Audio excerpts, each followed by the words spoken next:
Arsenal, Real Madrid, Salut tout le monde. Liverpool, Barcelone. Bonsoir, Yo, yo, yo. bonsoir. Vous m'entendez bien les amis? Tout va Salut bien la team. Très bien, très bien. Salut Fort le bien. chat, salut tout le monde. Braque, je te laisse la main. Je sais pas si c'est toi qui lead ce soir, mais Eh ben merci. je te Oui, laisse on va gérer. faire ça bien. Allez. Bon, bah en tout cas, bonsoir à tous les amis. Hein. Merci d'être là. Petit débrief du coup après cette sacrée clim. Hein. On va bien sûr en parler. Déjà le casting, hein, on va y aller directos. Il y a Kanto qui est là. Comment ça va Kanto? Bien le bonsoir. Écoute, j'ai mis ma plus belle tenue de gala pour ce match de gala qu'on a suivi ce soir. On voit ça.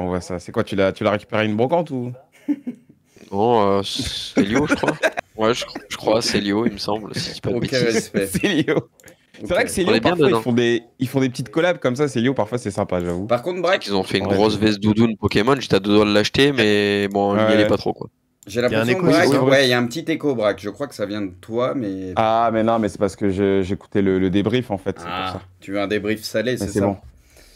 Non, ça va, j'ai baissé le son. Il y a Bruce aussi, du coup. Comment ça va, Prux?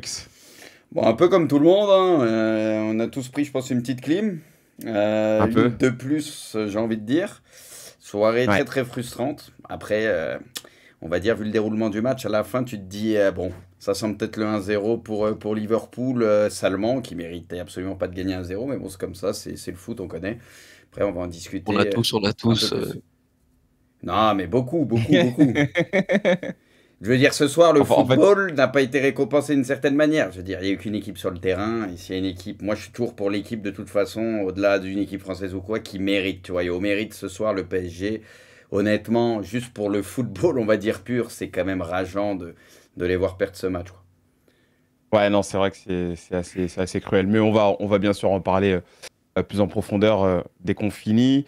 Il y a Pips aussi qui est là. Comment ça va, Pips? Bah écoute, ça va très bien, Braque. Salut au chat. Et ouais, sacré match. Hein. On a déjà que le match contre l'Atlético, c'était quelque chose, mais là, c'est le phénomène paranormal le plus incroyable de cette saison. Franchement, je suis un peu scotché. Ouais, non, mais je pense qu'on Cholo est un Prime peu, à la un peu tête. tous. C'était Cholo Prime à la tête de Liverpool ce soir. Ah oui. Ah ouais, slot là, respect. Hein. Non, mais c'était ouf. Bon, les amis, en tout cas, juste avant de commencer nos petits débats, je vous rappelle bien sûr qu'on est avec notre partenaire Winamax, comme d'habitude. Vous avez tous les mêmes bonus qu'on vous propose chaque lundi. C'est exactement les mêmes pour nos débriefs Ligue des Champions. Vous déposez 100 €, c'est doublé en pari gratuit. Si jamais vous vous êtes jamais inscrit encore ou si vous en avez jamais profité, ça se passe sur le site ou sur l'application Winamax. Et avec le code ORGE10, vous avez 10 € supplémentaires, histoire de pouvoir, voilà, tranquillement vous faire plaisir pendant les matchs, histoire de rajouter un peu de piquant, et que du piquant bien sûr, hein, pas pour vous mettre dans la merde. Si jamais vous avez des problèmes avec ça, n'oubliez pas qu'il y a toujours un numéro de téléphone que vous pouvez appeler pour vous faire aider, et si vous êtes mineur, vous n'avez pas le droit de parier. Messieurs, j'ai volontairement justement essayé un petit peu d'accélérer l'intro, histoire qu'on puisse vraiment discuter de tout ça, parce qu'il y a quand même quelque part pas mal de choses à dire. Pips, tiens, on va commencer avec toi. Quel sentiment il te laisse ce match du PSG, surtout cette défaite? On commence avec le PSG. Il y a tellement de choses à dire. Déjà, sur 85 minutes, c'était parfait parce qu'il n'y a pas eu de temps faible. Le PSG a vraiment étouffé Liverpool. On s'attendait peut-être à ce que Liverpool patiente, mais pas dans cette mesure-là. Avec beaucoup de joueurs, notamment Salah qui est totalement passé à côté de sa rencontre avec un excellent Nuno Mendes qui l'a bien, on va dire, scotché, qui l'a vraiment empêché de faire de la moindre fulgurance. Ensuite, écoute, j'ai adoré leur première période avec beaucoup d'intensité, l'envie de trouver beaucoup d'espace, de faire mal à cette défense de Liverpool en cherchant bien sûr Robertson et Alexander-Arnold, mais ils n'ont pas aussi oublié l'axe. Bien sûr, je sais qu'il y a aussi la situation, on est obligé d'en parler, hein, l'altercation, l'accrochage, voilà, Barcola, Konaté, on s'est tous dit que ça pouvait faire rouge, et bien sûr la lecture du match peut être totalement différente. Ça Et devait voilà, faire je sais que rouge, Pipion, faut le dire. ça devait faire rouge. Non, rouge. non, je suis d'accord avec toi, et je pense que ça change beaucoup de choses dans la lecture du match, donc on est obligé aussi de le signifier. Et je pense qu'avec un défenseur en moins, Liverpool n'aurait sans doute pas tenu. Donc voilà, c'est cruel pour Paris, et c'est tout aussi cruel quand tu as la lecture du match où tu domines, où tu es à plus de 25 tirs. On a senti presque sur la fin que c'était des tirs comme notamment ceux de Dembélé qui a fait une très bonne rencontre, notamment dans le dribble, qui a fait vivre un calvaire à Robertson, qui a posé énormément de problèmes même à McAllister quand il est rentré plein axe. Enfin, j'ai trouvé le Dembélé très bon, mais au bout d'un moment, tu sais, il a commencé à tenter des tirs un peu désespérés à aux 25 mètres et tout. Et c'est à ce moment-là, tu vois que le PSG, ça a commencé peut-être à, même si j'ai bien aimé l'entrée de Désiré Doué pour rapporter quelque chose, et au final, tu vois, tout était bien construit. Et à la fin, tu te fais punir parce que bah en face, Liverpool a eu un gardien d'exception. Et c'était ce que je redoutais, c'est que malheureusement, Donnarumma ne réponde pas présent. Un tir cadré, celui où il faut être présent, il la touche, c'est pas assez. Et ça se joue là aussi, c'est la différence. Les très très grands gardiens, on a vu Alisson ce soir qui a été monstrueux, 9 arrêts, qui a été rassurant, qui a sorti je sais combien de ballons. Et il y a un détail qu'il faut pas échapper, c'est que sur les arrêts d'Alisson, très souvent il les repousse et réussit à les repousser, tu sais, dans des zones où ça évite des Parisiens. Je sais pas comment il se débrouille. Où tu peux pas récupérer les seconds ballons et c'est compliqué. Exactement. Donc très très bien senti. Écoute, Liverpool a fait le coup parfait, victoire 1-0. Pour autant, j'ai pas envie d'enterrer totalement le PSG pour le retour parce que voilà, l'efficacité, c'est ce que on avait vu lors de la première partie en Ligue des Champions, c'est ce qui leur avait manqué. Ça peut aussi revenir dans une semaine en field, mais ce qui est sûr, c'est que quand tu as la lecture du match, oui, tu peux sortir avec une victoire 2-0, 3-0. Tu peux être fier presque de taper une des meilleures équipes d'Europe. Et ce soir, bah, tu as une sacrée migraine au final.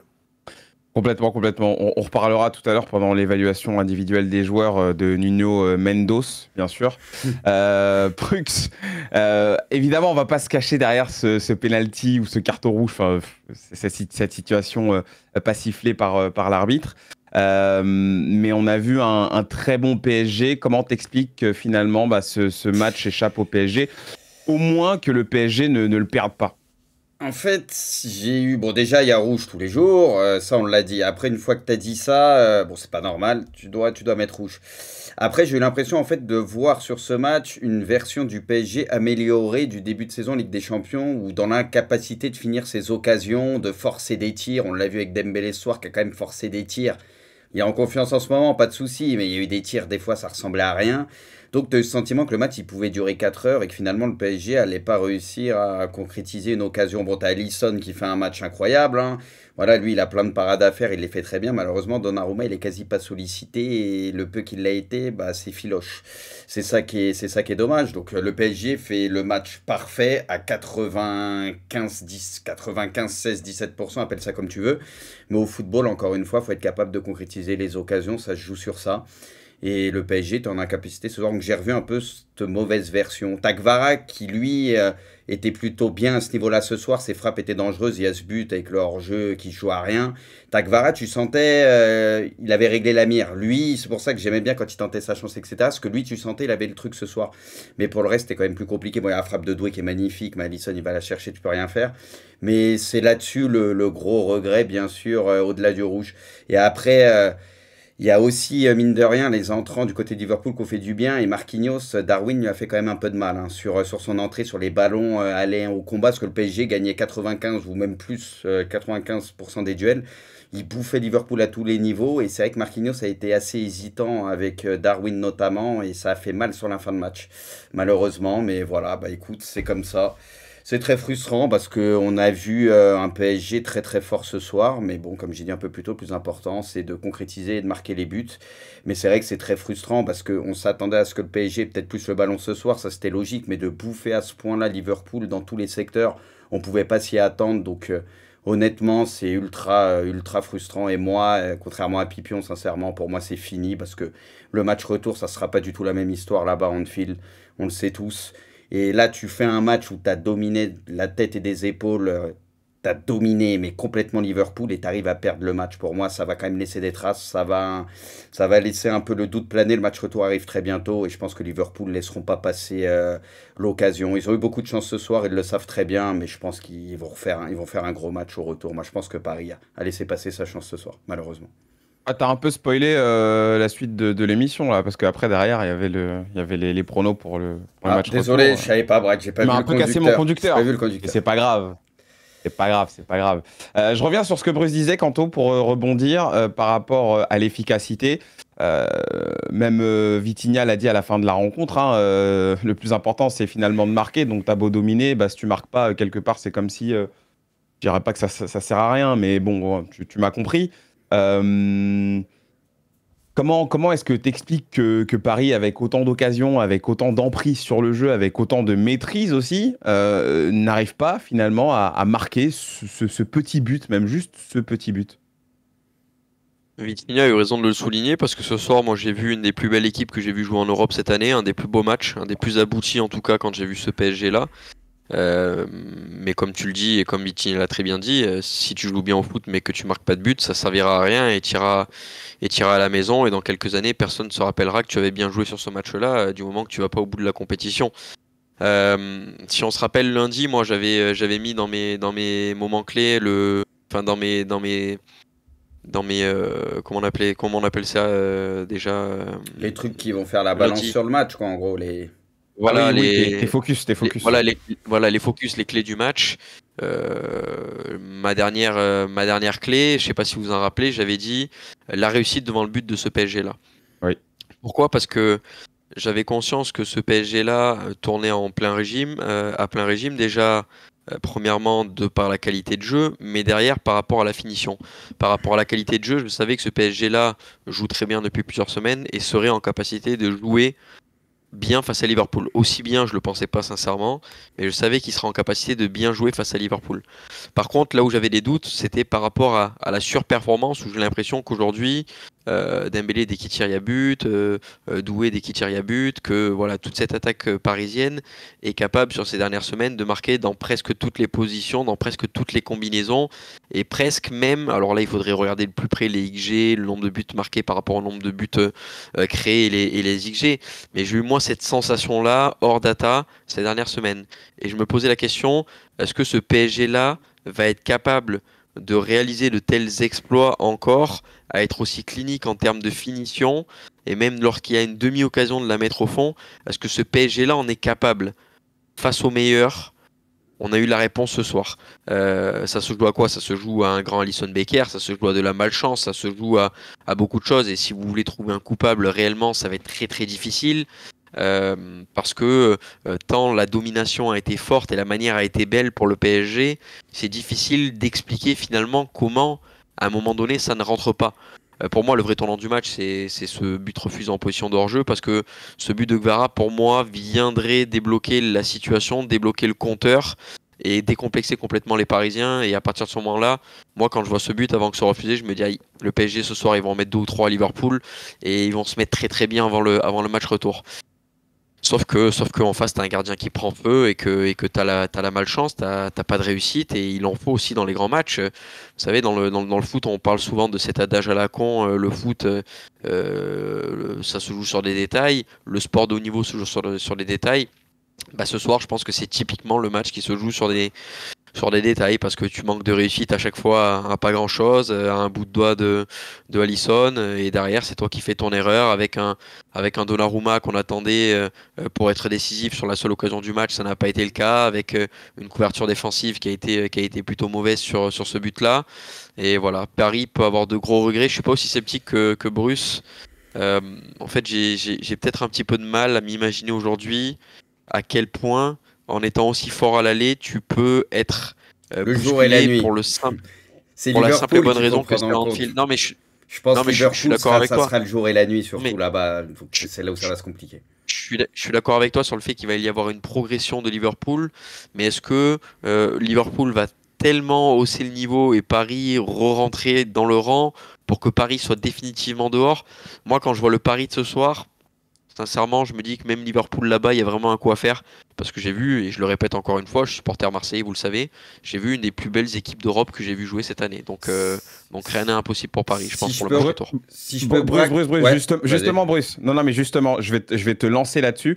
Parce que moi, je suis un peu d'accord avec Kanto. Moi, aujourd'hui, c'est drôle, mais j'ai pas eu l'impression, déjà de une, et c'est assez sûr, de voir un grand Liverpool. J'ai vu beaucoup de déchets dans cette équipe. J'ai vu une équipe qui n'y arrivait pas dans les duels et n'arrivait même pas à ressortir les ballons. Et je me posais beaucoup de questions justement par rapport à ça. Je me demandais si ça venait du PSG. Je me demandais si c'était tout simplement une stratégie un peu de Liverpool et d'Arne Slot de laisser le PSG jouer et de faire ce qu'ils ont fait ce soir, c'est-à-dire jouer les peu de coups que t'auras et tu les joues très très bien. j'arrêtais pas de me poser la question de est-ce que ce Liverpool est vraiment faible ou alors est-ce que c'est juste le plan ici au parc et après bien sûr à Anfield c'est une autre histoire. Et dans ma réflexion quand j'évoluais dessus, je me disais quand même mais attends mais il y a quand même une sacrée différence d'intensité, de qualité de récupération, d'agressivité entre ce Liverpool et ce PSG là qui me faisait me dire mais finalement il y a quand même une équipe qui est meilleure qu'une autre là sur le terrain, mais bien meilleure. Donc, est-ce que je me trompe complètement? Est-ce que finalement, c'est qu'une illusion? Je te pose la question, Bruce. Parce que pour moi, comme Kanto l'a dit, à ce niveau-là, et le Real nous a assez montré la voie, dominer, être supérieur à son adversaire. Alors peut-être pas à ce point-là ce soir, hein, parce qu'avec une équipe sur le terrain, ne fait pas tout. Kanto l'a dit, ça se joue dans les deux surfaces. Il faut un grand gardien pour aller au bout de la LDC et il te faut des buteurs capables de marquer sur pas grand-chose. Le Real est monstrueux là-dessus. Liverpool ce soir a pas vu le jour, mais ils arrivent à gagner. C'est ce qui fait la différence. Moi ce soir, et j'ai pas peur de le dire, c'est peut-être l'un des plus beaux PSG que j'ai vu dans le jeu de toute ma vie. Honnêtement, la prestation face à un cadre européen éteindre à ce point-là Liverpool, gagner tous les duels. Moi, je pensais qu'en termes d'intensité, à un moment, ça allait un peu baisser, etc. Non, ils les ont bouffés pendant quasi tout le match. Moi, ils m'ont bluffé, ils m'ont impressionné le PSG. C'est pour ça que je disais, ce PSG-là, quoi qu'il arrive, si jamais ils se font éliminer par Liverpool, je pense qu'ils sortiront par la grande porte. Ils sont pas encore éliminés, comme vous le dites. Moi, j'y crois pas parce que je pense qu'au retour, on aura un Liverpool bien supérieur à ce PSG-là. Et puis ce match et toutes les occasions manquées, moi c'est ce que j'avais dit, on a des joueurs qui surperformaient au niveau de la finition ces derniers temps, qui à la base sont pas forcément des grands buteurs. Donc c'est des joueurs qui peuvent se mettre à douter peut-être assez rapidement. Voilà, je dis pas que Dembélé il va plus mettre un but ou ce que tu veux par exemple, mais ce qui manque à ce PSG-là, et je l'avais dit, c'est pour ça que c'est un peu trop tôt, il y a quasi tout, et on l'a vu ce soir, mais il leur manque un putain de buteur devant. Un mec, sur un match comme ça, tu le sais, il va au moins te mettre un pion. C'est ce qui leur manque. Là, c'est des joueurs qui se muent en buteur ces derniers temps. Tu as un système, tu as ce que tu veux. Mais c'est là où tu peux voir certaines limites. Les limites qu'on avait vues en début de saison en LDC avec ce PSG-là, qui bouffait la feuille à tous les matchs. Après, ça allait mieux parce qu'ils ont tous pris confiance, etc. Mais sur un match comme ça, avec beaucoup de pression et tout, tu as revu peut-être une certaine limite. Il te faut un putain de buteur. Mais sinon, ce PSG-là, moi, dans l'ensemble, m'a bluffé. Voilà, il leur manque peut-être quelque chose. Comme j'ai dit, ce fameux grand gardien et ce fameux grand buteur. Mais honnêtement, on est vraiment sur la bonne voie. Et pour moi, quoi qu'il arrive de cette LDC, quel que soit le résultat au match retour, je pense qu'ils en sortiront grandis. Et il y a enfin quelque chose qui se passe au PSG maintenant. J'ai envie d'y croire. Allez, avec vous, les gars. Je sais pas que vous m'avez convaincu, parce que moi, j'y crois pas sur le retour. Mais allez, si jamais ils peuvent faire l'exploit, ça serait magnifique. Mais je pense que malheureusement, ce soir, on a vu les petites limites pour cette saison. Mais en tout cas, c'est très bien pour la suite et les saisons à venir. Scipion, puisqu'on est on s'est quand même pas mal projeté sur le match retour. Toi, ton avis à toi là-dessus, c'est quoi? Est-ce que tu vois quand même une ouverture ou est-ce que selon toi, oui, à Anfield, ça va être un tout autre match et que le PSG aura naturellement moins de maîtrise? Qu'est-ce que t'en penses, toi? Bon, déjà, si on a réussi à convaincre un tout petit peu Bruce de se dire que c'est possible, ça veut dire que voilà, Très il a léger. quand même vu. Non, voilà, tu vois. On a quand même vu que cette équipe avait un immense potentiel et je souligne aussi la fin de sa phrase qui est très très juste. Ce PSG a un immense potentiel pour l'avenir. Si bien sûr il y a élimination mardi prochain à Anfield, il faudra pas, tu vois, tout balayer, repartir à zéro parce que Ouais, bien vraiment, sûr. ils ont jamais été autant sur la bonne voie, on a le sentiment. Il a dit, hein, il y a du mercato, il y a des jeunes joueurs qui vont encore progresser parce que tu avais aussi de la jeunesse ce soir et pour pas mal de joueurs, affronter un tel mastodonte, même si c'est une équipe qui a plié mais qui n'a pas rompu, ça peut permettre un petit peu de mesurer ce qu'il te reste à parcourir pour des jeunes comme Barcola, comme Neves qui sont très talentueux et qui vont encore, même un Pacho, tu vois. Donc écoute, la configuration match-retour, bien sûr, je suis d'accord avec vous, hein, Liverpool montrera un autre visage devant ses supporters. C'était un petit peu le même match qu'on avait vu, tu sais, contre Manchester City récemment PL, avec un Liverpool qui laisse le ballon à City, qui attend, mais qui surtout avait été beaucoup plus entreprenant dans ses comptes, ses sorties de balles. Il y a 2-3 moments où, tu vois, j'ai quand même senti cette volonté, avec notamment, j'ai trouvé que Gravenberch, si je devais sortir, tu vois, un joueur de champ, c'est celui qui m'a le plus plu dans ses, tu vois, ses attitudes, la volonté d'essayer quand même d'aller toucher assez vite ses attaquants, et malheureusement, il a été pas mal accompagné avec Diaz, voilà, Jota qui a essayé de faire un petit peu de boulot, surtout Salah qui est complètement passé à côté de son match. Bien sûr que Liverpool va essayer d'un peu plus, peut-être pas pousser, mais de prendre un peu plus le ballon, de se montrer entreprenant, de mettre le curseur d'intensité un peu plus haut, de s'installer dans la partie de terrain du PSG. Mais tu vois, je me dis que le PSG aura aussi évidemment le ballon, aura aussi des occasions, et c'est comme d'habitude, hein, l'efficacité qui fera la différence. On l'a bien souligné aussi sur la première partie de saison, quand on a vu les matchs face, voilà, notamment le PSV Eindhoven et Atletico, on se disait que c'était un PSG qui était excellent dans le jeu, dans le contenu, mais que dans la zone de vérité et dans les deux surfaces, c'est ça qui leur a manqué. Alors c'est dommage que ce soit contre ce Liverpool-là, qui était, je trouve, quand même assez faible, même si je pense que le plan de slot était très clair. Tu vois, il y a quand même des limites, parce que Liverpool peut pas proposer quelque chose comme ça. Après, tant mieux pour lui, parce que finalement, ça a marché. Ils que ont pour été le match surpris, retour, Pipion, ils je sont- pense. Hein. C'est Liverpool. Ah non, mais je pense que... Ils s'attendaient à ça, ils voulaient contrer, mais ils ont été surpris à ce point-là que le PSG gagne tous les duels et baisse pas en fait d'intensité. Et je pense qu'ils ont été choqués et ils se sont dit ok, on peut pas faire mieux aujourd'hui, on va se contenter d'essayer de défendre et de tenir. Ouais, tout à fait, parce que j'ai vu des retours défensifs de tout le monde. Enfin, c'est là où tu vois que Luis Enrique, le discours il passe. Il y a pas de ces deux mecs qui va bouder dans son coin et tout. Vraiment, tout le monde a aidé les coéquipiers. Hakimi et Nuno Mendes, qui ont fait des très bons matchs d'un point de vue défensif, ont été soutenus par leurs coéquipiers. Donc, écoute, voilà, ça va arriver très très vite le match retour, mardi. T'as Rennes qui arrive. Je pense que ça va faire un petit peu tourner. Mais écoute, j'ai pas envie d'enterrer totalement les chances du PSG. Bien sûr que ce sera un tout autre style de match, mais je me dis que voilà, la pièce elle est tombée du mauvais côté avec évidemment voilà, tous les faits qu'on a connus. C'est vrai que quand tu vois l'enchaînement, voilà, le talon de Gvara hors jeu pour 2 cm, le carton rouge qui t'échappe pour Konaté, Barcola, et puis c'est vrai que c'est cette quadruple occasion où t'as Dembélé qui tire, t'as Hakimi qui récupère le ballon où il y a plus de gardien, il ose pas tirer, t'as Barcola qui récupère le ballon, il se heurte 2 fois. Il y a C'est vrai que t'as Neves ces 5-10 aussi, minutes. même Neves, ça Neves frappe aussi. là un peu. Neves, aussi. à la 15e, elle est là. Et après, c'est vrai que quoi qu'il arrive, je pense qu'on le soulignera jamais assez, le match d'Alisson. Là, je viens de me revoir juste parce que tu sais, on est à chaud et tout. Mais l'arrêt qui sort sur le coup franc de Gvara à la 54e avec vraiment le bout des mains pour la détourner, c'est stratosphérique. Frappe de C'est Doué du aussi. niveau. Bah, ouais, L'arrêt, il est exactement. ouf.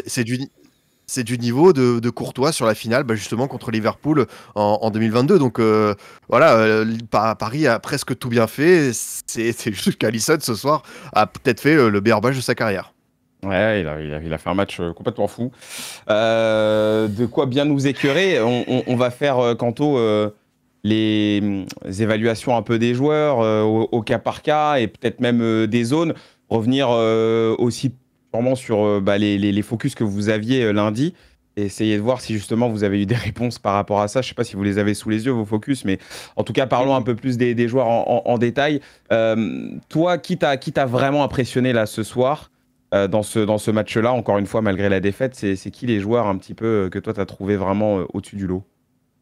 Pour moi, l'homme du match, c'est quand même et de très loin Alisson Becker, qui permet à Liverpool de continuer à exister par lui seul. Donc voilà, comme l'a dit Bruce tout à l'heure, sur le front de l'attaque, celui que j'ai préféré, c'est peut-être Gvara, parce que j'avais le sentiment que si ce soir il y avait la solution et la clé, elle venait de lui, de par ses percussions. Je l'ai trouvé souvent tranchant, toujours dans la direction du but et en permanence quand il était ou qu'il essayait de se mettre en position de tiers, j'avais le sentiment que ça pouvait faire but, alors que c'était peut-être un petit peu moins le cas avec les autres sur des récupérations autour de la surface de réparation. Après, bon, bah, le milieu parisien a été très très bon. Du mal à dissocier les trois parce que finalement il y avait des fonctions bien différentes. Sincèrement, je vais peut-être faire l'original, mais j'ai pas détesté du tout le match de Fabien Ruiz qui avait un rôle un peu particulier. On sent qu'il est toujours lourdeau, mais j'aime bien le joueur malgré tout. J'aime bien la qualité du garçon. Au global, c'est dur, Braque, de répondre à cette question, de te dire quels ont été les éléments forts. Tant le PSG a été fort, en fait. Moi, j'ai envie de te dire, tous les Parisiens ont été bons. En face, il y en a eu un qui a été bon, c'est Alisson Becker. Et du côté de Paris, il y en a peut-être un qui est un peu moins bon, c'est Donnarumma, parce que sur l'intervention où il doit être bon, il l'a pas été, tu vois. Donc là, si tu me fais un 11 combiné sur les deux équipes, je mets les 10 joueurs de champ du PSG et j'en mets un du côté Liverpool, c'est Alisson. Ouais, bah ça c'est le résultat de la rencontre, hein. C'est l'impression que donne ce match-là. Bruce, il y a eu aussi, c'est vrai, peut-être quelques maladresses de Pacho. On en a vu sur la première période. Après, je pense qu'il a bien mieux ajusté. On l'a vu sur pas mal de couvertures où il a éteint quelques incendies. Toi, au-delà de Gvara, parce que j'ai l'impression que c'est surtout lui, toi, que tu as bien vu ce soir, est-ce qu'il y en a d'autres, des joueurs dont tu as envie de parler? Non, le milieu a fait le job, comme Koto l'a dit. Moi, c'est Nuno qui m'a bien plu ce soir, parce qu'on a souvent dit que défensivement, des fois, il pouvait se faire prendre et que c'était pas toujours facile pour lui. Et là, ce soir, honnêtement, bah Salah, il a rien fait par exemple. Il y a un moment, je crois, dans la surface, c'est lui qui intervient. Ça doit être devant Jota, je crois, sur le ballon en cloche, là, le coup franc. Moi, je l'ai trouvé plutôt très propre ce soir et c'est un de ses petits défauts. C'est des fois des sauts de concentration et quelques petites erreurs. Et honnêtement, ce soir, je l'ai trouvé impeccable dans l'ensemble. Donc, moi, c'est plus sur lui que je mettrais l'accent parce que j'avais un petit doute sur lui parce qu'on disait le rapport de force entre les ailiers et les latéraux. Et moi, je l'ai trouvé plutôt bon dans l'ensemble. Ouais. Scipion, toi, t'es top, flop dans cette rencontre. C'est vrai que flop, c'est compliqué. Hein. On a vraiment pas vu un Parisien réellement passer à côté ou alors être complètement hors sujet. Qui t'a envie de parler? C'est peut-être pas flop, mais Donnarumma, malheureusement, c'était le petit focus que j'avais mis un petit peu en avant. Et quand tu vois la différence avec Alisson, alors c'est dur parce qu'il passe une soirée qui est extrêmement tranquille. Mais c'est ça que tu demandes à un très grand gardien, pardon. C'est une intervention et celle-ci, bah, il n'est pas présent. Donc ça laissera bien des regrets avec évidemment Alisson côté Liverpool absolument monstrueux. J'ai bien aimé aussi, c'est vrai que le chat le souligne, c'est vrai que les entrants entre Nunez, Bruce l'avait dit, hein, il a fait aussi un bon petit taf. Elliott, bien sûr, sur le but, voilà, c'est ce qu'il faut. Wataru aussi, qui a été assez précieux. Moi, je te dis, j'ai bien aimé aussi le match de Gravenberch dans son ensemble, qui a quand même passé beaucoup de temps à courir derrière le ballon, mais une fois qu'il a essayé, c'est le seul qui, pour moi, a essayé de proposer quelque chose, ballon au pied, et c'était quand même très compliqué côté Liverpool. Après, sinon, côté parisien, pour évoquer un nom qui n'a pas été sorti, j'ai beaucoup apprécié le match de Vitinha, très efficace dans son rôle, le chef d'orchestre, à distribuer à gauche, à droite, dans l'axe. Il y a 2-3 situations, il a essayé de tirer de loin. J'aurais presque voulu qu'il essaye un peu plus parce que je sentais qu'il était dans un très très bon soir. Mais ça prouve vraiment que lui, il est revenu à un excellent niveau parce que le match qu'il fait dans ce rôle d'organisateur, c'est vraiment ce qui lui correspond le mieux. C'est pour moi le joueur clé un petit peu du système de Lucho, de Luis Enrique pour parvenir à mettre les attaquants, les projections de pas mal de joueurs sur orbite. Et c'est vrai que Vitinha, j'ai trouvé vraiment dans ce rôle-là très très juste. Moi c'était clairement mon top ce soir. Tu peux rajouter un petit truc, que ça parle sur Nuno sur le but. Alors peut-être il est pas irréprochable, mais les gars, pour moi c'est Marquinhos qui est aussi en difficulté à la base avec Darwin, etc. Donc les mecs sont obligés de se réaxer et ça crée un déséquilibre. Pour moi c'est Marquis qui est un peu dans le dur dès l'entrée de Darwin qui a fait un peu mal. Moi j'ai trouvé perso. Voilà. Il faisait un bon match Marquinhos. Ouais, mais là, c'est un Darwin, peu dommage. Darwin l'a déréglé et a fait un peu mal. Ouais, non, moi c'était juste par rapport à Vitinha, c'est vrai que moi c'est le joueur aujourd'hui qui pour moi crevait vraiment l'écran. Je trouve autant dans la récupération, comme Scipion l'a dit, dans l'organisation et aussi dans le rythme qu'il mettait, c'est-à-dire qu'en fait à chaque fois les ballons, il les récupérait, c'était tout de suite bien redistribué. Il recevait le ballon, il savait tout de suite où donner le ballon. Il savait poser quand il fallait, Enfin, vraiment, je trouve que le match de Vitinha aujourd'hui, c'est un très, très, très grand match. Il y a la défaite, malheureusement, qui vient un peu ternir tout ça, mais vraiment, je pense que tu sors avec une victoire, tu peux lui mettre un bon 9 ou voire 9,5, parce que honnêtement, son match est complètement fou. Messieurs, est-ce qu'il y a quelque chose que vous avez envie de rajouter sur ce match-là ou on passe au suivant? De toute façon, évidemment, on revient la semaine prochaine, hein, quoi qu'il arrive, pour la suite de cette rencontre, mais est-ce que vous avez envie de rajouter quelque chose? Non, de toute façon, ça va arriver vite, hein. On va vite être fixé. Hein. Si jamais le PSG se qualifie, franchement, ça serait extraordinaire de faire un exploit là-bas. J'ai envie, vas-y. Hein. Les gars, je me range de votre côté, mais même si j'y crois pas, comme j'ai dit, ça ferait kiffer. Mais ouais, on verra ça très vite. Le carton rouge, on en a déjà parlé, les gars. Il y avait rouge, on le sait. Le chat nous réclame peut-être un mot sur Mohamed Salah. Bon, après, évidemment, Mohamed Salah, c'était le joueur le plus attendu du côté Liverpool, mais quand tu regardes le match que propose Liverpool, le plan que propose Liverpool, et quand on sait aussi que cette saison, Salah, il a cette propension à beaucoup plus se faire oublier dans les rencontres, est-ce que honnêtement, on pouvait s'attendre à à mieux de Salah, les gars, honnêtement? Bah, Salah piston, quoi. Il était piston, c'est pas mal, quoi. Ouais, quand même. Salah piston. Oui, je suis trouvé que c'était très très moyen parce qu'il a gagné aucun duel, il a passé aucun dribble. Et moi, il y a une passe qui est un peu son arme fatale cette saison. Les fameuses passes, c'est un peu fouetter l'extérieur du pied. Il en a une très très belle à transmettre à Darwin. Ouais. Et c'est là que tu vois que c'est une soirée sans lui, c'est qu'elle arrive tranquillement dans les pieds. Je sais plus si c'est Pacho ou Marquinhos. C'est vraiment un match sans, transparent. Mais après, c'est aussi bien pour Ardesol de savoir que tu peux compter sur évidemment ton banc avec l'apport immédiat d'Eliott. Et puis que tu peux gagner sans un grand Salah, parce que c'est vrai que c'est peut-être son pire match cette saison. J'ai pas tout souvenir qu'il soit autant passé à côté. Et tu vois, c'est aussi positif de savoir qu'Ardesol qui s'est beaucoup reposé sur lui, notamment quand c'était serré, c'était des moments un peu difficiles pour s'en sortir. Non, mais après, juste pour répondre au chat, moi, personnellement, Liverpool est à l'extérieur. Liverpool fait son match aller. Liverpool se fait, je dis pas éteindre par Paris, mais en tout cas, se fait quand même pas mal contenir par le PSG. Moi, je vais pas tomber sur ça là. Je veux dire, voilà, il fait pas un match exceptionnel, mais qu'est-ce que tu veux dire? Ils repartent avec la victoire. Donc, je vois pas trop l'intérêt, en fait. C'est vrai que son match est pas fou. Mais Paris, très très fort dans les duels. Il gagnait quasi tous les duels. Ah oui, non, mais il se faisait bouffer, Liverpool. C'est tout Liverpool qui se fait. Ouais, qui se dans fait les un duels, peu, impressionnant, voilà, quoi. Paris, pendant une grande partie du match. Ouais. Attends, les amis. Oui. j'ai la stat juste des duels gagnés, c'est 55 contre 27. C'est vraiment. Ils les ont matraqués, quoi. Mais ça a pas suffi, malheureusement. Ça n'a pas suffi. Bon, messieurs, avançons et parlons du LOSC maintenant. Ce match nul, du coup, au Signal Iduna Park. On a beaucoup parlé de ces deux mi-temps un petit peu différentes du LOSC qui arrivent un petit peu timides. Bon, de toute façon, on a eu tellement de retours, que ce soit de Genesio, que ce soit d'autres. Et cette seconde période où le LOSC se réveille et va chercher ce match nul. Qu'est-ce qu'on en a pensé de cette rencontre, Bruce? Toi qui justement trouve que le LOSC c'est peut-être derrière le PSG la meilleure équipe, qu'est-ce que tu as envie de dire sur ce match-là, toi?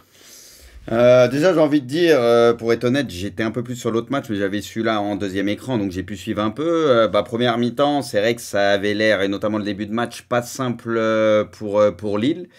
Et Dortmund, bon, Adeyemi, sa frappe, elle est magnifique. De toute façon, quand les frappes comme ça, elles sont juste splendides. Et après, tu sens qu'en deuxième mi-temps, il y a la place pour Lille. Et finalement, à cette égalisation, très belle passe de David. Et Haralson, on le répète chaque semaine, qui est un des meilleurs Lillois. C'était le meilleur Lillois ces derniers temps, qui est en grande forme. Et là, tu te dis que Lille peut peut-être même aller chercher un peu mieux. Je crois que Genesio l'a même dit à la fin du match. Bon, t'es content de faire un match nul à Dortmund parce que t'as vraiment de bonnes chances de te qualifier. Mais limite, il y avait des coups à jouer, il y avait de l'espace. Peut-être en jouant un peu mieux, il y avait peut-être moyen d'aller chercher ce deuxième but. Mais quoi qu'il arrive, ça reste un résultat incroyable. Et t'es allé à Dortmund en faisant plus que jeu égal avec eux. Donc tu te dis, chez toi, avec l'ambiance tout réuni, honnêtement... On le savait déjà avant, on le sentait qu'il y avait un coup à jouer pour Lille. Maintenant, on ne se dit pas que c'est la qualif assurée, mais honnêtement, il y a de grandes raisons d'y croire. Et moi, je pense que Lille va le faire et Lille va se qualifier. C'est une très très belle équipe cette saison. Et voilà, on aimerait que ce parcours continue un petit peu, donc j'y crois fort. Quand tu vas affronter Dortmund chez eux, bon, il y a toujours quand même un petit peu de prudence que tu vas avoir parce que ça reste Dortmund, même si c'est pas un très très bon Dortmund. Néanmoins, il y a un mot qui est beaucoup ressorti aussi après cette rencontre, c'est le terme de regret. Est-ce que toi, tu as des regrets pour le LOSC? Est-ce que tu penses qu'il y avait vraiment mieux à aller chercher ou est-ce que pour toi, le nul, c'est un très très bon résultat? J'ai pas de regrets parce que, comme tu l'as dit, déjà, premièrement, faire un match nul à Dortmund, c'est un bon résultat. On a beaucoup parlé de cette ferveur populaire qui vient jouer contre les équipes adverses qui vont jouer là-bas à Dortmund. C'est très difficile d'aller jouer là-bas et le LOSC finalement s'en sort bien. Moi, j'étais assez serein pour eux vis-à-vis du résultat parce qu'ils nous ont montré cette année que même s'ils avaient été dominés dans les gros matchs, ils ont su faire le dos rond face à l'Atlético Madrid où ils doivent perdre et prendre des buts en première période. Finalement, ils arrivent à gagner ce match-là. Ça a été pareil face au Real Madrid où ils s'imposent. Ils ont fait match nul face à la Juventus. Donc face à Dortmund, je m'attendais à voir un LOSC justement capable de repartir avec un résultat. J'ai pas été déçu. Pour ce LOSC qui a deux visages, c'est finalement la suite logique de ce qu'on voit de cette équipe du LOSC depuis plusieurs mois maintenant. Moi, je me rappelle du match en Coupe de France face à l'Olympique de Marseille où le LOSC avait montré deux visages lors de deux mi-temps différentes. Il y a un match qui avait été encore plus flagrant, c'était le match face à l'OGC Nice.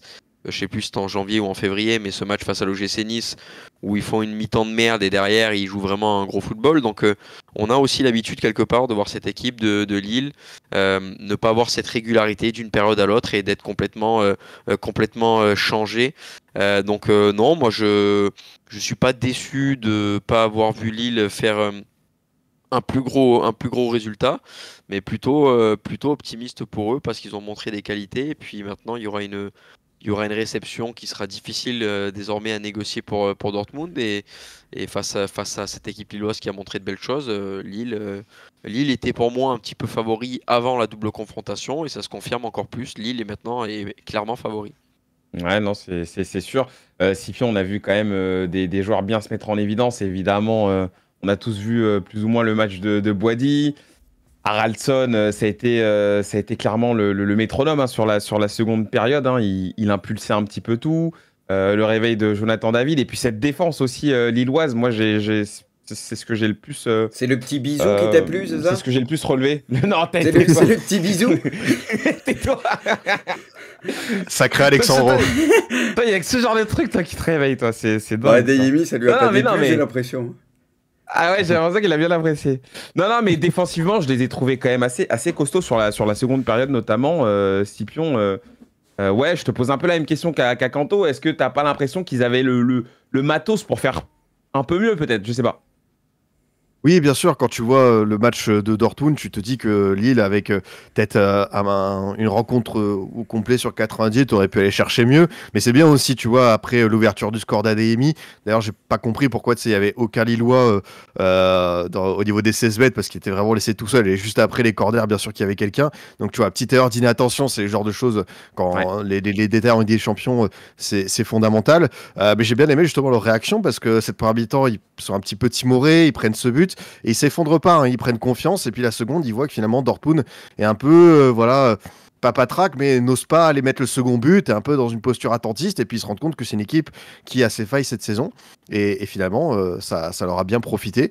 Donc écoute, j'ai beaucoup aimé leur attitude, leur calme, leur sang-froid. Sur l'action, évidemment, très très belle transmission de David pour Haraldsson. Mais j'oublie pas aussi la percée de Benjamin André au départ, parce qu'on a beaucoup entendu qu'André était peut-être, tu sais, un petit peu cramé, fatigué. Mais c'est bien, parce que sincèrement, il a montré qu'il avait beaucoup encore il peut apporter encore énormément à cette équipe lilloise sur cette fin de saison. Et bien sûr, Boady, il faut qu'on en parle, Boady, parce que Boady, c'est énorme. On a la chance en Ligue 1 d'avoir un immense talent, un 2007, c'est très jeune, c'est immensément jeune, il aura que 18 ans je crois en octobre ou novembre, mais bien sûr que ça va être moins médiatisé que d'autres joueurs parce que c'est pas un joueur offensif, parce qu'il évolue pas dans un grand club, pas manquer de respect à Lille, mais tu vois quand tu compares Koubarsi, 17 ans et lui aussi, mais sincèrement il y a quelque chose avec lui, hein. Franchement je suis bluffé par le match, le calme, la capacité à bien diriger les actions du LOSC, à entreprendre, à ne pas se faire dépasser. Vraiment, Boady, je suis bluffé déjà qu'il y a eu le match contre le Real qui avait été un peu sa rencontre signature qu'il avait fait découvrir au grand public. Mais là, je me dis que Lille est peut-être, je sais qu'il peut aussi rejoindre la sélection marocaine, donc on verra, c'est son choix. Mais en tout cas, en Ligue 1, on a un sacré talent avec lui, ouais. Ah mais son match est complètement fou. En vrai, tu vois un mec, on te dit il a 17 ans, tu le connais pas, t'y crois pas quoi. C'est vrai que il a fait un match de daron. Surtout dans un stade particulier où tu vois, à cet âge-là, mon vieux, t'as l'impression qu'il a déjà de la bouteille. Il faut sortir des matchs comme ça avec autant d'assurance dans un stade où on sait que c'est un stade qui est vraiment pas évident du tout. C'est vrai que c'est bluffant. Ouais. Non, ça lui glissait dessus. Pour le retour, on est plutôt confiant pour le LOSC, pour faire un petit tour de table. On y croit fort. Oui. Au retour. On y croit fort. Ouais, on y croit fort. Oui. Ok. Bah écoutez, ça sera peut-être la dernière chance française pour la suite de la saison, donc attention au LOSC. Non, je sais que c'est pas fini, mais bon, c'est pour ça que je dis, Je dis peut-être, mais bon, c'est. Franchement, c'est vrai que je te là, le dis. c'est peut-être un peu Moi, moins. j'aime beaucoup le PSG cette année et tout. Bon, je suis supporter de Nantes et pas du PSG, mais même moi, je suis frustré. Ça m'a frustré de ouf ce soir. J'ose même pas imaginer les supporters parisiens. Mais ça doit être un truc de fou d'être supporter parisien ce soir. Franchement. Parce Bah, que même moi, le match m'a frustré, mais comme jamais. Ça m'a rendu fou. Alors, vous, j'ose même pas que je, imaginer. que je te dise un peu le sentiment. Bah, en fait, franchement, le match se passe très très bien. Tu vois les mecs courir partout. Tu vois le pressing, tu vois le contre-pressing. Tu vois comment ça récupère les ballons. Euh, Tu les vois limite techniquement meilleurs que Liverpool. Tu vois le déchet que Liverpool a dans ce match-là et tu te dis, mais ce déchet, c'est pas juste Liverpool, c'est aussi provoqué par le très bon match de Paris. Les mecs, ils les ont pas lâchés. Franchement, moi, j'étais très heureux devant ce match en fait. Hein. À la fin, quand il vient, ce but, et j'ai pas eu le truc de ouais, les vieux démons, les matchs où le PSG, enfin, Ça t'a pas traversé un on les peu connaît tous l'esprit ces quand matchs-là. même. Ça t'a pas Mais traversé. t'as forcément un flash, tu vois. T'as un flash. Mais en vrai, je te jure que moi, j'étais plutôt fier, en fait, de ce PSG-là. Et j'ai pas eu un sentiment, tu sais, de déception à la fin ou de... C'est juste qu'en fait, tu te dis, bah, c'est le foot est cruel. Tu te dis juste que le foot est cruel, mais personnellement, moi, j'étais tellement fier de ce que j'ai vu que j'avais même pas envie d'être énervé ou je sais pas. Peut-être peut-être que je suis le seul à penser comme ça, mais en tout Non, cas, non, je vois un peu ce que tu veux dire. c'est le foot. Et C'est ce que je veux dire. C'était une autre manière de perdre ce soir pour moi, quand même. Face à un cadre européen, je veux dire. Quand tu prends le match, quand tu regardes le match, c'est différent de certaines clims ou de trucs que vous avez pris, je suis d'accord. Ouais, c'est différent. Voilà, je sais pas. J'arrive pas à me l'expliquer, mais bon. Après, il y a un match retour. Il y a un match retour, donc on verra bien à ce moment-là. C'est ça. Messieurs, avançons. Il nous reste encore quelques autres rencontres à voir. Déjà, ce duel madrilène, là, Real Atlético. Bruce, j'ai l'impression que tu étais plus sur ce match, du coup, hein, hier. Ouais, bah, je pense comme beaucoup qu'on surveillait aussi un peu ce match, hein, bien évidemment. Ouais. Où c'est un match où Alors, on n'a pas vu du très très grand football, mais plutôt des exploits individuels. Bon, le Real, ils sont habitués avec ça, hein. Valverde qui nous sort un match de taré encore défensivement. Bon, il y a la passe aussi sur Rodrigo. On est plus surpris. Rodrigo, sa finition, sa qualité, on est plus surpris aussi. De toute façon, ces derniers temps, offensivement, du côté du Real, c'est le plus en forme. Mais le but qu'il met, il est juste incroyable. Ça a été que des exploits. De toute façon, Alvarez, son but, bon, ok, Camavinga, il fait pas un bon match. Sur le but, il se fait effacer, il tombe et tout, mais derrière, faut quand même aller le mettre le but. Le but, c'est du grand n'importe quoi, mais c'est Alvarez qui est très très chaud ces derniers temps. Et puis, bah, Diaz aussi, hein, ou l'Atlético, c'est rare, parce qu'il y a quand même pas mal de densité, beaucoup de joueurs autour de Diaz. C'est quand même rare dans ces situations-là que l'Atlético se fasse avoir, mais c'est un exploit, encore une fois, individuel de Diaz, qui va se le chercher tout seul comme un grand, à l'image de son match qui a été aussi très très bon.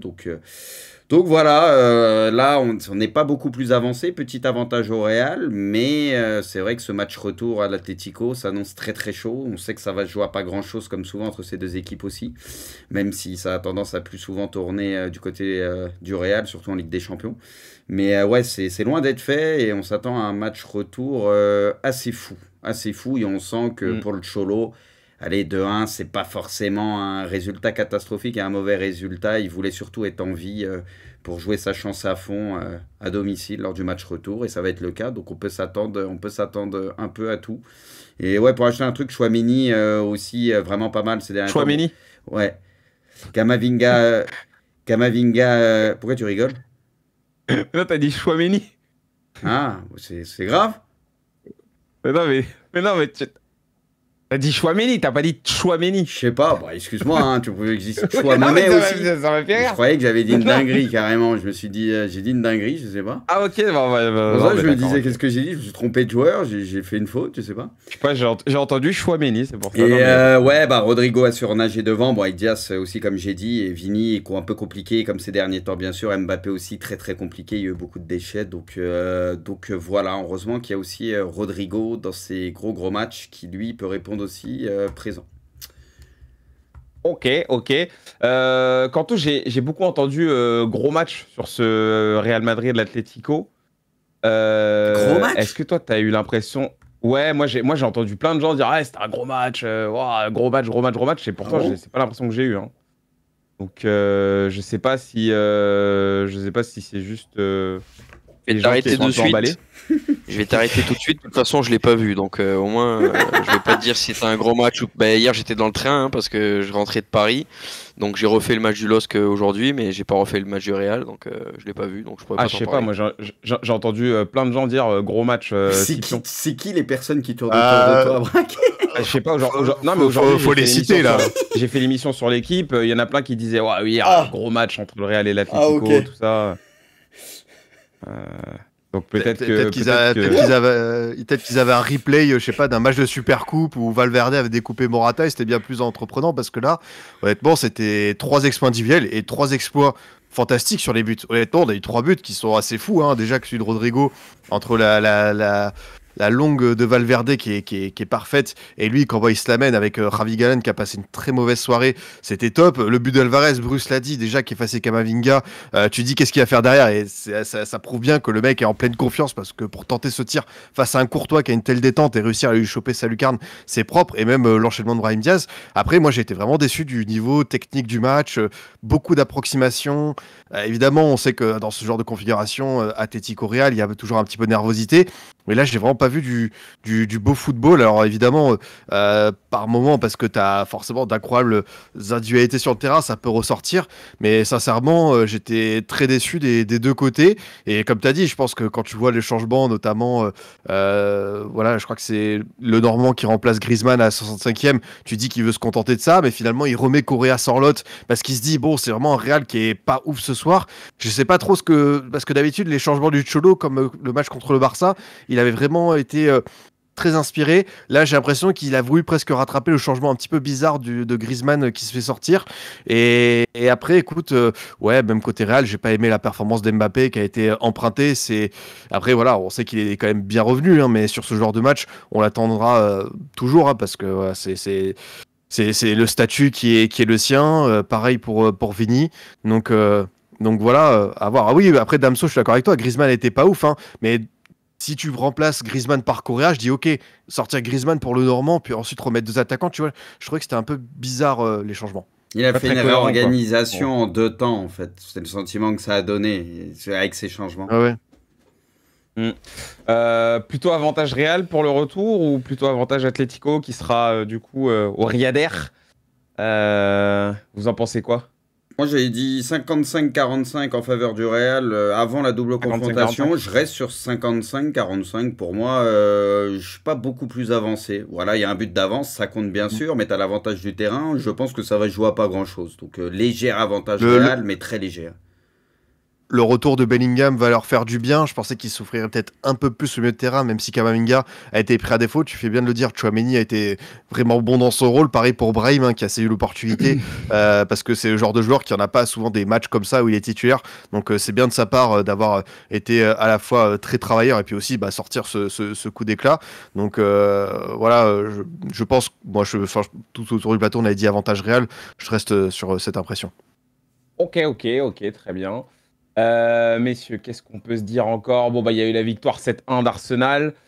Festival, hein. Il n'y a pas eu de match, hein, tout simplement. Easy, voilà, comme tu dis. Pas besoin d'attaquants. On peut en avoir 5 blessés, ça met 7 pions quand même. Attaquants, c'est fou.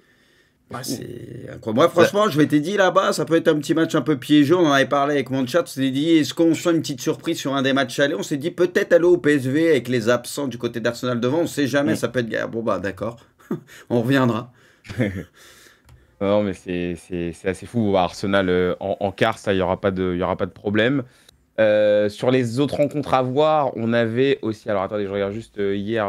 Ok, on a plus ou moins fait la victoire d'Aston Villa face à Bruges. Hein. Ouais, c'est bien payé. Aston Villa qui, voilà, va s'imposer à l'extérieur. Qu'il a eu un petit peu l'expérience parce que Bruges fait un très bon match en 80 minutes, vraiment. Comme ce qu'ils avaient fait contre l'Atalanta, et puis 2 erreurs entre le CSC où il coupe devant Mignolet et puis Asensio le penalty qui est concédé sur Matikash. C'est dommage parce que Bruges c'est une jeune équipe et il y aura plein de jeunes joueurs qu'on reverra, mais Aston Villa, tu sens qu'avec Unai Emery c'est ton équipe Bruges, je crois, mon cher Canto. Est-ce que tu as apprécié leur match? On les reverra, mais ailleurs. Enfin, je veux dire, t'as plein de joueurs qui vont probablement changer d'air la saison prochaine. T'en vois la qualité qui est dans cet effectif, mais Mais voilà, c'est beau ce genre de match parce qu'on se rend compte que le petit poussé Aston Villa est capable de faire un résultat face à l'ogre Bruges. Donc voilà, on a encore des belles histoires en coupe et même en Europe. Donc voilà, merci. Quel fou. Ok. Un petit mot aussi quand même sur le Bayern du coup qui s'impose face au Bayer Leverkusen. Avant de lancer l'émission, Scipion, t'étais parti. Tu faisais une tirade justement sur ce match-là. Tu vas la faire en live du coup. Oui, Parce que c'est vrai je que ce crois soir, que... on était tous concentrés sur Paris, hein, en vrai. Hein. Bon, évidemment, il y a un match retour et on avait vu que l'an dernier, Leverkusen avait réussi à taper le Bayern chez eux 3-0, donc c'est possible. Mais je crois que c'est peut-être le moment de commencer à sortir les menottes et de préparer notre réquisitoire parce que on avait tendance peut-être à voir un Bayern fatigué et un Leverkusen J'ai eu peur, hein. avec un Wirtz. Mais sincèrement, ils ont fait un geste parfait. comme ça, c'était pas les menottes pour moi. Wow. D'habitude, le lundi, c'est vers 19h que ça commence à varier. Maintenant, je sais que Ouais, 23h53, on commence à te 19h44. perdre. Quand même. Non, écoute, le Bayern a été très très bon, a mis l'intensité qu'il faut, a profité aussi de pas mal de bourdes, Leverkusen, entre le penalty concédé le dernier, vous allez voir, c'est la même situation que la Casette sur Brest. Une erreur de ce type en Ligue des Champions, c'est invraisemblable. Kovar sur le deuxième but qui fait un cadeau à Moussiala, le rouge de Mukele. Donc, ouais, et puis même le dit Manx, compo de Xabi Alonso horrible, avec l'absence quand même de Patrick Schick, qui était très très bon. Donc, voilà, c'était un petit peu spécial ce que nous a proposé Leverkusen, qui s'était mis un petit peu en mode peut-être je vais inverser, mais PSG Liverpool, ils attendaient et tout, sauf que là ça a vraiment pas pris dans leur sens et là ils se retrouvent assez pénalisés, donc pour le match retour ça s'annonce extrêmement compliqué et voilà les hommes qu'il faut côté Bayern avec sur le premier but, je vous invite à aller voir le centre Magnifique. de notre ami Michael Olise. Pour Harry Et Kane. la Olise, tête, elle parfait. est belle de ouf Harry Kane. aussi. Hein. Tout est bien joué, mais c'est vrai que dans l'ensemble, on n'a pas parlé souvent ces derniers temps.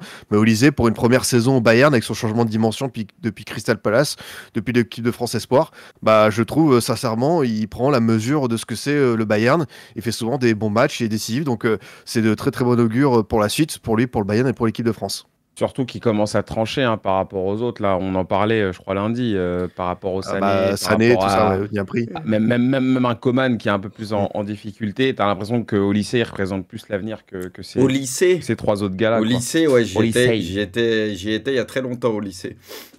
Au lycée, oh. Tu Pas l'as mal. Et à la fac, juste au-dessus Pas de mal, lui, pas mal. en numéro 9. À la fin.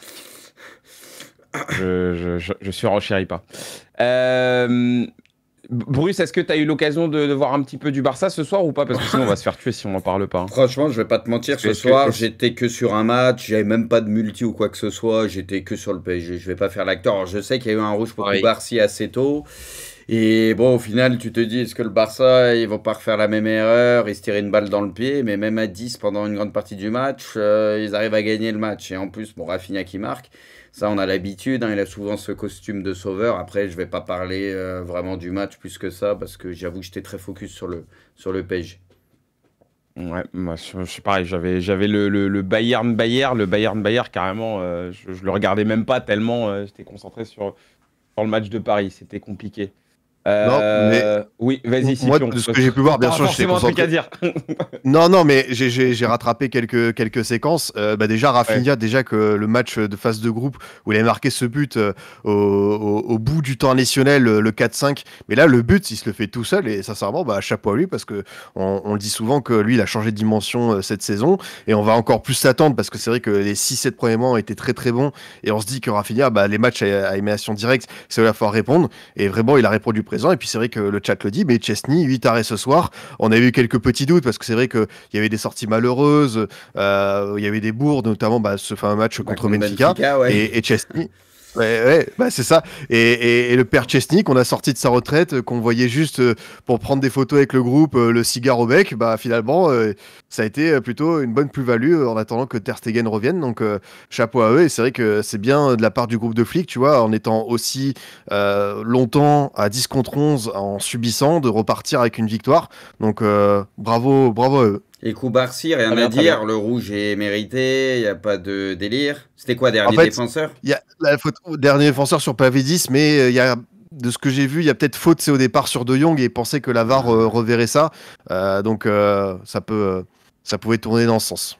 Donc, comme quoi, en dernier Ok, défenseur, tu peux prendre un rouge. Eh oui.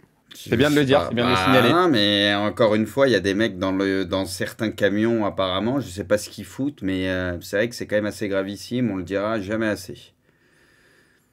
Ouais. Eh bien, écoutez, messieurs, on va s'arrêter là et on va se donner rendez-vous la semaine prochaine pour la suite. Hein. Ce sera intéressant. Juste les rencontres de demain. Attendez, Oui. je regarde ça. Voilà, on a les petites previews, on a les bandeaux aussi avec les cotes, bien entendu. Pour le match Allez, de Lyon, Real Sociedad. montre-moi ça un petit peu. Ça dit quoi le programme? La Roma qui va affronter Bilbao et Fenerbahçe Glasgow Rangers. Messieurs, on découvre les cotes. Lyon qui est coté à 1,85. United à 3,85 forcément face à la Real Sociedad. La Roma à 2,35. Tout ça, c'est des cotes que vous pouvez bien sûr retrouver sur Winamax. Et je vous rappelle encore une fois, comme d'habitude, que les jeux d'argent sont interdits aux mineurs. Voilà, comme ça, on est le plus complet possible. Messieurs, on va pas se retenir plus longtemps. Il est tard. Ah oui, il y a juste un petit truc merci qu'on à peut tous. ajouter, peut-être Braque une minute. C'est Fonseca. Oui, Vas-y, apparemment, Bruce. la sanction est tombée. Du coup, Fonseca, le vieux Ah père, oui, 9 mois, oui. 9 mois. qui a pris très cher. Et là, on va voir ce qui se dit du côté de Lyon. Mais honnêtement, si jamais il le garde avec une sanction comme ça, je trouve ça assez fou quand même. Enfin, ça me paraît très dingue. Mais bon. Bonne question, justement. Quanto, toi, tu penses que Lyon, ils peuvent le garder là ou pas? Hein? Tu penses qu'ils vont le garder là, Fonseca, ou tu penses que c'est fini? Le problème, c'est que il faut voir si derrière, juridiquement parlant, il peut y avoir une rupture de contrat pour faute grave venant de Fonseca, parce que si c'est une décision de la part de l'Olympique Lyonnais sans prouver ou sans avoir le droit de son côté, mine de rien, ça coûte de l'argent de prendre un nouvel entraîneur. Donc il faut voir déjà si dans un premier temps tu peux te séparer gratuitement ou non de Fonseca, et si oui, est-ce que tu prends un nouvel entraîneur pour partir sur un nouveau projet, ou est-ce que tu prends un intérim pour une mission de 7 mois et tu récupères Fonseca à la fin de sa suspension? C'est la question que doit se poser. Tu peux reprendre Sage en attendant. Bah, tu sais que ça m'étonnerait pas que ça je vienne faire une mission de 7 mois. Après, s'il a un petit peu d'ego et d'honneur, il le ferait pas. Ouais. Mais ça m'étonnerait pas que Textor lui demande de faire une mission de 7 mois en attendant que Fonseca reprenne le flambeau. Scipion, t'en penses quoi? Bah, je pense que l'OL va faire appel. Après, voilà, on peut déjà se prononcer sur le tribunal arbitral du sport pour aller encore plus loin. Mais ce qui est sûr, c'est que la sanction, quand tu dis que jusqu'au 15 septembre, donc déjà la saison prochaine, il pourra pas aller dans son vestiaire pour tout ce qui est causerie, tout ça. Donc là, je pense que côté Textor, va avoir beaucoup de choses à poser sur la table et savoir ce qu'on fait, parce que et 30 novembre sur le banc, t'imagines, c'est une sanction qui va être très très longue. Donc ouais, vraiment, je pense que les prochains jours, là demain déjà il y a le match de Coupe d'Europe, donc je pense qu'ils vont le laisser gérer ça, mais je pense qu'ils vont peut-être poser des questions, la trêve, tout ça, qu'est-ce qu'on fait, est-ce qu'on rechange, enfin ça paraîtrait ouais, je suis curieux de voir comment ça va être abordé, parce que c'est un cas unique. J'ai pas mémoire d'un coach comme ça qui avait fait une faute grave, qui a été aussi lourdement sanctionné, et à voir ce que ça va donner.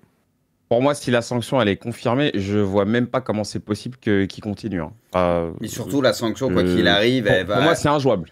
Même si la sanction doit être un peu modifiée, ou tu baisses un peu la sanction, j'en sais rien, ça sera léger. Je veux dire, ça restera une sanction. Il finira pas la saison. Non, mais ça restera une sanction extrêmement vénère, quoi qu'il arrive. Moi, perso, je pense qu'ils pourront pas continuer avec lui. Enfin, là, ça me paraît trop compliqué. C'est pas possible. Ouais, Pipion, tu voulais dire un truc? Non, il y a Gamper qui demande, c'est ça, on précise, je lis le communiqué, jusqu'au 15 septembre du 25 inclus, cette suspension sera assortie avant, pendant et après le match d'une interdiction d'accès aux vestiaires des joueurs, au terrain, au tunnel et à l'ensemble des couloirs menant aux zones précitées. Et puis, jusqu'au 30 novembre 2025, suspension ferme pendant et après le match d'accès aux bancs de touche, aux vestiaires des officiels et de toute fonction officielle. Donc voilà, là vous avez l'ensemble de la sanction. Pas taffer, quoi. Tu peux pas taffer. En gros, tu peux être tout en haut le troisième anneau du Groupama à mettre les jumelles pour essayer de voir tes joueurs, quoi. Bah, c'est logique, et C'est logique et heureusement, j'ai envie de dire. Et là, on parle pas de Fonseca, on parle d'un entraîneur de manière générale. Si tu as une sanction, tu dois être sanctionné jusqu'au bout. C'est pour sanctionner, pour faire semblant d'envoyer quelqu'un et lui donner derrière tous les accès, mais juste le mec, il a pas le droit d'être devant son banc. Mais si c'est pour être 1,50 m derrière le banc, ça revient absolument au même. Donc heureusement, j'ai envie de dire que les sanctions, quand elles ont lieu, sont quand même un minimum sévères et ne donnent pas droit à tout. Et là, encore une fois, je parle pas de l'OL, je parle pas de Fonseca, je parle d'un entraîneur ou d'un joueur qui serait sanctionné de manière générale. Donc tant mieux que les sanctions soient quand même un minimum cohérentes, quoi. Enfin, c'est Je déjà qu'il y a pas disais, je beaucoup disais, de je choses de disais, je cohérentes. crois. Ah, excuse-moi, Quentin. Non, vas-y, j'avais terminé. Non, j'allais dire que je disais que sur les compétitions UEFA, carrément, quand ça arrive, enfin, quand tu as des sanctions, il peut même pas communiquer avec son staff. Genre, il n'a pas le droit de communiquer, donc en gros, il peut même pas faire passer ses consignes, quoi. Donc, bon. Bruce, tu voulais acheter un truc? Non, non, c'est bon. Ok. Eh ben, écoutez, les gars, il est l'heure d'aller dormir, je crois. Merci beaucoup, tout le monde. Merci, Prux. Merci les gars, bonne soirée. Merci, Clark. Allez, bonne soirée, merci. Et merci, Pips. Merci Braque, merci à tous. Et très bonne soirée à vous et on se retrouve lundi pour un nouvel hors-jeu, cette fois-ci en plateau. Bonne soirée, bonne nuit. Ciao les Ciao, amis. ciao.